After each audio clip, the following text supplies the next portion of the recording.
Dans certaines conditions, les grandes bactéries en forme de bâtonnets donnant le charbon se développent en spores pouvant être libérées dans l'air et inhalées. Les spores inhalées sont balayées dans la trachée qui se divise ou se ramifie en bronches. En raison de leur petite taille, les spores sont transportés dans les bronchioles de plus en plus petites, atteignant finalement les minuscules sacs alvéolaires des poumons.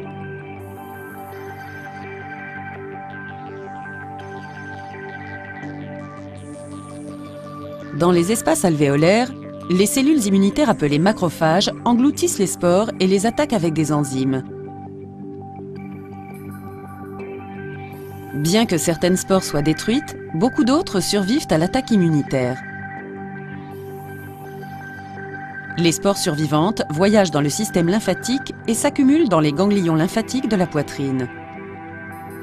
Après un certain temps, les spores vont germer et croître en bactéries actives du charbon qui se répliquent dans les ganglions lymphatiques.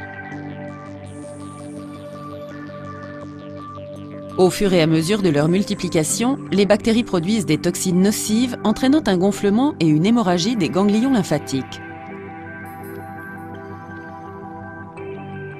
Les toxines se déplacent également dans le sang, donnant rapidement les terribles symptômes du charbon. Quelques jours après l'exposition initiale, les symptômes du rhume, tels que la fièvre, la toux, des douleurs continues et un malaise général apparaissent. Bien que certaines personnes connaissent une brève rémission, celle-ci est suivie d'une rapide aggravation des symptômes. Pendant ce temps, des lésions apparaissent dans le tissu pulmonaire où sont d'abord entrées les bactéries dans l'organisme et un liquide s'accumule dans la cavité thoracique. Cela entraîne des saignements, un gonflement et limite la respiration.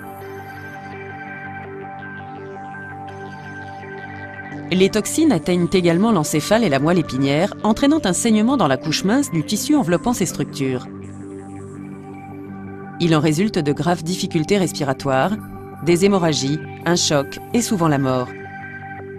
Toutefois, ces conséquences très graves peuvent être évitées par la prise du vaccin du charbon avant l'exposition ou par la prise d'antibiotiques tels que la pénicilline ou la ciprofloxacine peu de temps après.